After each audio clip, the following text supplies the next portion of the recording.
Oke, Pak Agus, mungkin bisa dijelaskan agenda yang sebenarnya harusnya Virgon datang ke sini, Bang? Oke, baik ya. Terima kasih rekan-rekan media udah menunggu lama ya. Berdasarkan informasi yang sebelumnya kami terima kan, Bapak V ya berencana untuk memenuhi surat panggilan kita tentang hari ini. Kami meminta untuk klarifikasi atas pelaporan yang dilakukan oleh Ibu IR yang sebelumnya. Tadinya kita menyambut baik ya, ditanggapi dengan cepat oleh Bapak IR, namun mungkin karena satu dan lain hal hari ini Bapak IR membatalkan Bapak V ya, Bapak V membatalkan pertemuan hari ini dan ditunda untuk sementara sampai minggu depan. Alasannya apa, Pak? Belum disebutkan alasannya, tapi untuk kesiapannya beliau kemungkinan ditunda sampai ke minggu depan. Tentu kita Komnas juga menghormati ya, kalau memang untuk sementara waktu belum bisa hadir memenuhi agenda kita hari ini untuk klarifikasi. Tapi tentunya kami berharap Komnas Anak kalau ada perubahan untuk bisa lebih cepat, kami pastinya akan mengapresiasi ya. Karena kan jangan sampai ini berlarut-larut ya. Tentunya nanti anak yang bisa mendapat efeknya nanti untuk mentalnya. Pak, memang masalahnya seberapa besar Pak sampai langsung ditanggapi? Kalau nggak salah kan Dinara baru buat aduan minggu lalu ya Pak, masalah seperti apa Pak? Ya, setiap laporan di kita sebetulnya ketika ada masyarakat yang mengadu ke kita ya besoknya kita langsung buat surat panggilan untuk klarifikasi, tergantung kesiapan dari terlapor untuk memenuhi panggilan kita. Ya kami tadinya ya mengapresiasi ya begitu cepat ditanggapi, tapi kemudian ya hari ini ada penundaan ya tentu kami juga menghormati. Dasar pokok masalahannya apa sih Pak yang jadi aduan dari IR sendiri? Seperti yang kita sampaikan kemarin kan bahwa ada laporan dari ibu yang mempunyai hak asuh anak bahwa anaknya dibawa paksa tanpa persetujuan dari yang memiliki hak untuk mengasuh anak, dan ya dia ditutup aksesnya ya, seorang ibu ditutup akses untuk bertemu dengan anak-anaknya. Tentu ini kan tidak sesuai dengan undang-undang perlindungan anak juga ya, bahwa setiap anak memiliki hak untuk mendapatkan kasih sayang baik dari ayah atau dari ibu. Nah itu mungkin yang masyarakat perlu ketahui. Walaupun misalnya nanti ketika misalnya ada kemungkinan untuk pengalihan hak asuh anak ke Bapak V misalnya, Bapak V juga tidak boleh menutup akses untuk ketemu dengan anaknya, ketemu dengan ibunya gitu.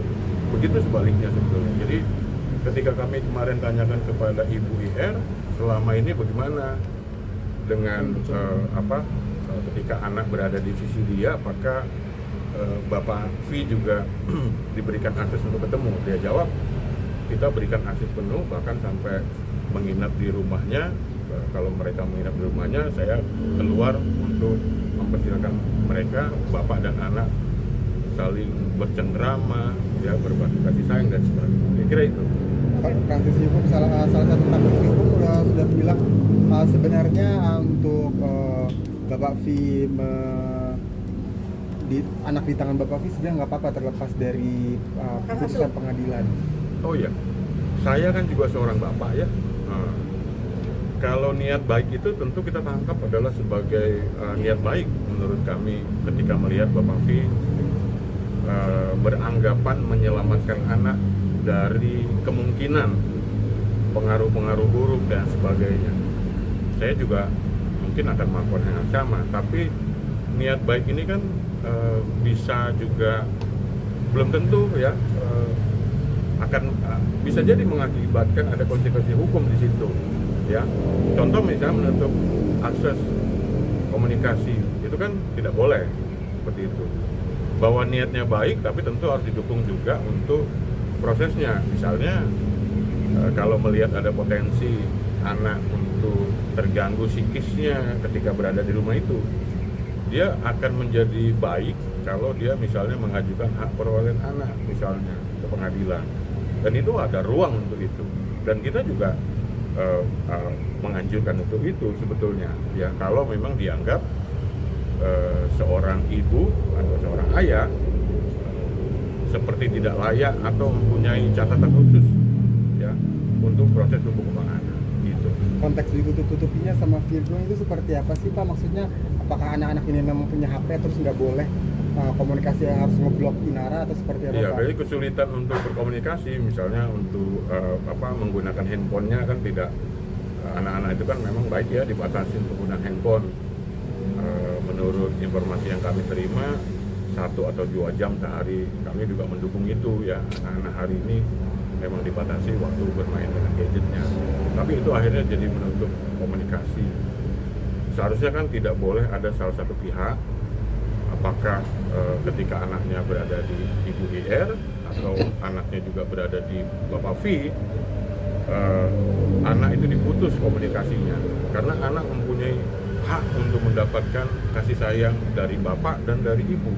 Itu yang perlu dicamkan, saya pikir itu. Oke, lagi-lagi ini berarti perselisihan antara orang tua yang sudah berpisah nih, anak menjadi korbannya gitu ya Pak. Ini harapannya seperti apa sih Pak? Betul, ya ini kan banyak kasus ya yang Komnas Perlindungan Anak tangani. Mungkin sebelumnya juga ada artis yang seperti itu, yang mempunyai hak asuh tapi ternyata dibawa oleh bapak kandungnya. Itu juga pernah terjadi di Komnas Perlindungan Anak, salah satu selebritis kita juga ya. Tentu ini tidak dibenarkan ya. Melalui kejadian ini kita juga mengkampanyekan ya, saya pikir ketika kita boleh gagal, sekali lagi ya, boleh saja gagal kita sebagai pasangan suami istri ya. Tapi kami minta untuk janganlah gagal jadi orang tua. Anak itu mempunyai hak untuk benar-benar bisa bersama dengan ayahnya. Anak itu harus juga bersama dengan ibunya, masing-masing sama. Lepaskanlah egoisme dari masing-masing pihak. Fokus kepada anak-anak kita yang hari ini kita tahu sendiri banyak permasalahan anak-anak kita. Ya, jangan kita juga menambah daftar hitam tentang bahwa anak-anak kita tidak mendapatkan kasih sayang dan sebagainya, mempunyai efek buruk tentang kejadian ini. Nah, itu anjuran kita, harapan kita ya.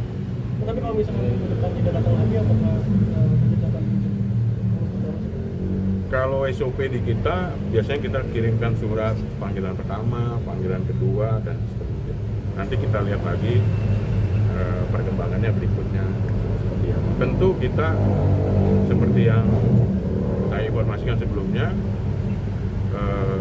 kami tetap mengupayakan untuk jalur mediasi untuk menyelesaikan konflik yang berkepanjangan seperti ini ya. Lagi-lagi Komnas Perlindungan Anak berdiri di atas kepentingan terbaik anak. Kasihan anak-anak itu kalau sampai misalnya ditutup aksesnya, kemudian tidak bertemu dengan ibunya ya. Sekali lagi, anak memiliki hak yang sama untuk mendapatkan kasih sayang dari apakah dari ayah atau dari ibu. Itu mungkin ya. Jadi sejauh ini Ringan sudah memberikan pembelaan tentang tuduhan dari Belum, betul. Jadi kan biasanya SOP di kita kan ketika ada pelapor atau masyarakat yang datang ke Komnas Perlindungan Anak, kami tentunya akan tampung dulu ya. Kemudian ya kami sinkronkan dengan keterangan dari terlapor. Dalam hal ini, kasus ini kami sangat mengharapkan sekali sebetulnya proses mediasi terjadi dan anak-anak baik-baik saja dan masalahnya juga cepat teratasi sehingga anak kan nanti bertemu dengan teman sekolahnya. Kalau konflik ini berkepanjangan, setiap hari ada di media, itu kan mempengaruhi psikis anak. Dan kami juga berniat juga nanti akan mengirimkan bantuan tenaga psikolog untuk misalnya mengetahui sampai hari ini ketiga anak itu kira-kira apakah baik-baik saja psikisnya. Nah itu nanti kita bisa dapatkan informasi. Tapi emang Psikolog sangat mungkin untuk memberikan bantuan ke psikolog sendiri. Secepatnya sebetulnya ketika tadi ada rencana sini kami mau mengutarakan itu langsung ke Bapak Fi untuk kita bisa sama-sama. Ya itu bentuk kemudian Komnas Perlindungan Anak lah. Pak, memang Virgon belum datang ya ke Komnas Anak. Tapi mungkin ada komunikasi singkat dengan Bapak terkait alasan kenapa Virgon menutupi Pak, langsung dari Virgon sendiri? Belum, untuk sementara belum. Mungkin nanti waktu pertemuan kita bisa mendapatkan keterangan. Makasih banyak Oke Pak. ya, Terima kasih banyak. baik ya, terima kasih ya.